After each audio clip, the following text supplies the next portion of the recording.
everyone. Thank you for joining Trino Summit 2023. I'm Abro from Bazaar Technologies. I'm an engineering manager leading the data platforms and machine learning platform here at Bazaar. A quick rundown of agenda. I'm basically going to discuss Bazaar's use case and how we use Trino as a central service to power our operations. A bit about Bazaar. So Bazaar is a retail OS company, which basically means we create software to enable retail operations, warehousing, fintech around retail, and help our users, which are mainly small and medium-sized businesses, to operate efficiently. We basically operate in three main areas. One of them is retail, which is basically buying, selling, and supplying goods to our B2B customers, which are small stores or supermarkets and all this stuff. We do have another vertical, which is Bazaar Industrial, which is focused towards medium and small size industries. And we kind of have a single window operation where we supply them with chemicals, steel, and all those stuff that they need to produce goods. We do have a third vertical chain of fintech, which basically enables us to empower small businesses to take out credit loans from us to buy goods and upscale their business. Currently, we serve around 1 million small businesses, and it's growing day by day. We're kind of in Pakistan, we're spread around 50 plus cities and towns and serving them with their needs. And we have around 200 partners like PepsiCo, Coca-Cola, UNICEF, which provide us with the products that we can help small businesses to grow with. A bit about our use case. So basically, the data platform teams really take care of the business analytics, ML, and data apps. We are an operations heavy business, so we have a lot of requirements for real-time reporting, month-to-end reporting, and basically real-time tools to help the ground teams understand their data and help them make data-driven decisions in their day-to-day operations. We do also have a wing where we all constantly create new algorithms to effectively optimize our warehouses to set up how to set up the perfect inventory locations to get our data from, to get our products so it can be effectively loaded and dispatched from the warehouses. We also do a lot of manual routing to figure out what's the best route to supply our users. And as our inventory is hundreds and thousands of kgs, it's really helpful to have these algorithms in place which save money and time for both our ground teams and the business teams. As part of the data-driven organization, we also enable a lot of data-driven user-facing analytics to our customers and our in-house apps, where we tell them how they are performing, how their business is performing, how much, when is their delivery going to arrive, when is their stock going to run out based on their buying patterns, and recommend them stuff to buy from us on discount. So this is basically driven by the data platform. A bit about our platform. So the main component in our platform is, again, the Trino engine. Currently, on average, we kind of query around 50,000. We have 50,000 queries per day, give or take 10,000. We have 600 plus daily users, and these are morely report and ad hoc users. We're not counting in the app users or user analytics. That's separate.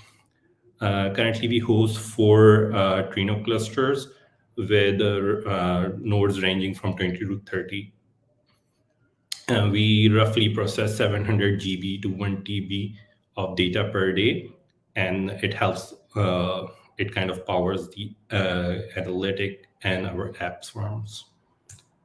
Cool. A bit about our infrastructure. We kind of think our data platform, we kind of think as how do we distribute them into 4 distinct stages where we have data sources, we have a lot of RDS instances, MongoDB instances, and as being an operation company, we do have a lot of data residing in flat files, especially G Sheets and Excel.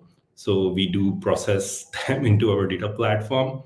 For behavioral data, most of our data comes from Mixpanel, and that helps us figure out what our users are struggling with and what do they need. For integration part, we mainly use Airbyte and AWS DMS to integrate everything into our lakehouse. We basically have a data mesh lakehouse approach where we not silo, we kind of create meshes based around the business and enable those teams to process their own data.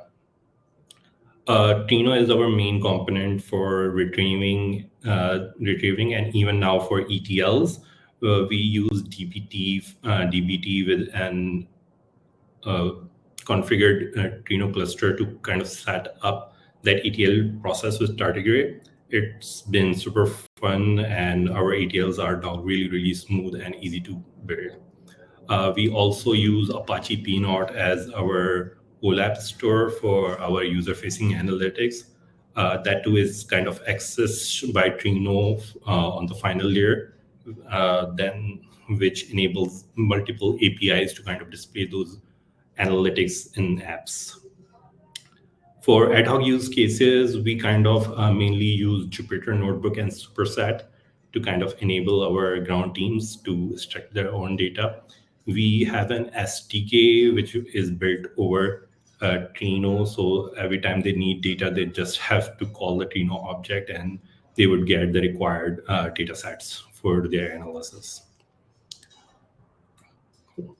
Our deployment of Trino is kind of really all over the place. So we're experimenting with Trino a lot. We started with AWS EMR as our base Trino deployments.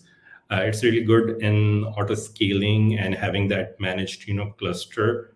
Initially, that helps help us just set up Trino and start querying with that. For now, we have three distinct Trino clusters. One of them is just for our dashboarding and user-facing analytics, where it helps our users consume the dashboards and other query data.